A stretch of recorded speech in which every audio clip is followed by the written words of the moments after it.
Imagine growing up in the US, going to school here, making friends here, getting a job or going to college, and getting to contribute to society in a way that you never thought was possible. But then one day, getting told that you don't belong here and getting forced out of the country you call home. This is a reality faced by thousands of undocumented immigrants daily. Hi, my name is Ellie Vaughan, and today I want to tell you why our country's deportation system does not reflect the values of justice, compassion, or efficiency that we claim to uphold, and desperately needs to be reformed. I recognize that some of you may believe in stricter immigration enforcement and mass deportation, but today I invite you to keep an open mind and look more closely at the humane and societal costs of these policies. In this speech, I will explain how data proves that these policies are failing us and why a new, balanced approach is better for our country. I'm from the Rio Grande Valley, which is a group of cities north of the southern border of Texas, a little bit north. So the city I'm in is McAllen, and we're about 10 minutes north of the border. And so I've always grown up around plenty of undocumented immigrants, and they were my friends in schools. They were people that I knew and talked to on the daily. It wasn't something crazy or forbidden or scandalous here. It's just our norm. And one of my dear friends, Inez, I met Inez in high school because she was just such a light and such a cool person to be around. She was always making others laugh and making sure others were happy and making friends wherever she went. She was honestly one of the most amazing people I've ever met, and she inspires me daily. Inez moved here with her dad because her mom was staying with her older siblings who were going to college in Mexico, and she moved here with her dad in high school so that she could have the opportunity to go to university in the States. And despite her lack of knowledge of the American education system, she was able to get into UT, which was her dream school. So she now attends UT. She's a graphic design major, and she's so good at what she does. Impresses me every day when she shows me the stuff that she's making at school. It is so impressive, and she works so hard for her degree, or is working so hard for her degree. But recently, with all the mass deportation that's been going on, she hasn't been able to come home because we have a checkpoint as you enter the Rio Grande Valley, and she is scared. She's scared that she's going to get taken before she is able to complete her education, which was her dream and her family's dream. So she hasn't been able to come home to visit her father or go back to Mexico to visit her mother and her two siblings for almost a year now.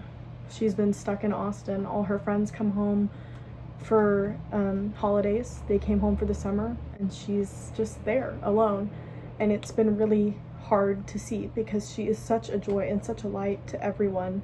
And the fact that she's having to go through this basically alone. Obviously, all of us, her friends, are there for her whenever she needs us. And I know some of you may think it's wrong to help undocumented immigrants, but I don't see her as undocumented. I see her as one of my best friends. And so that's kind of what I want to translate in my speech today. But I've seen how it tears families apart, from seeing children that were born in the US and their parents being taken from them, or situations like Inez's. These are not rare stories. They reflect a broader pattern of deportation policies that punish people who have done nothing wrong, except exist without a legal status.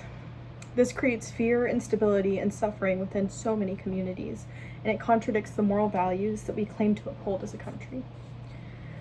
Pew Research Center discovered that most undocumented immigrants in the U.S. have no criminal record and have been here for over a decade. Deporting these individuals does not improve public safety, as many claim it does, and it removes essential workers from industries like agriculture, construction, and service, where immigrant labor is so needed and so used. A report by the Center for American Progress also estimates that mass deportation would reduce the U.S. gross domestic product by more than $1.6 trillion, damaging the economy in both the short term and the long term. Proving again that the resources used to deport peaceful, contributing residents would be much better spent targeting individuals who pose a genuine threat to society or providing clear legal pathways to citizenship for the dreamers, for the long-term undocumented residents, and the people who have built lives and built roots deep in American society. A better policy does exist. I've studied this issue and I've seen firsthand what happens to those affected, and I believe that reform is not only ethical, but it's necessary for a more just and effective system. The most common counterargument is that law is law. And while that's true, it is the law, and it is illegal to not have documents or to live here when you're not a US citizen. Laws can be unjust, and they should have evolved to fit changing values and the changing times, just as they did during the Civil Rights Movement. Sometimes laws are outdated and unjust, and it is up to us as a country to recognize when that happens and make a change. A new policy does not mean ignoring the law. It means creating new laws that are fair, logical, and in line with the realities of modern immigration. Our deportation system is not just broken, it's harmful, both to the people it targets and the fabric of society as a whole. It's undermining families, weakening the economy, and betraying values that our country holds. Reform is possible, and it starts with recognizing the humanity of undocumented immigrants and implementing policies to reflect compassion and common sense, I urge you to consider not just the legality of deportation, but the morality of it, and to support efforts that move us toward a more fair, practical, and humane immigration system. Thank you so much for your time, and I really hope you were able to keep an open mind and hear what I was saying. Thank you.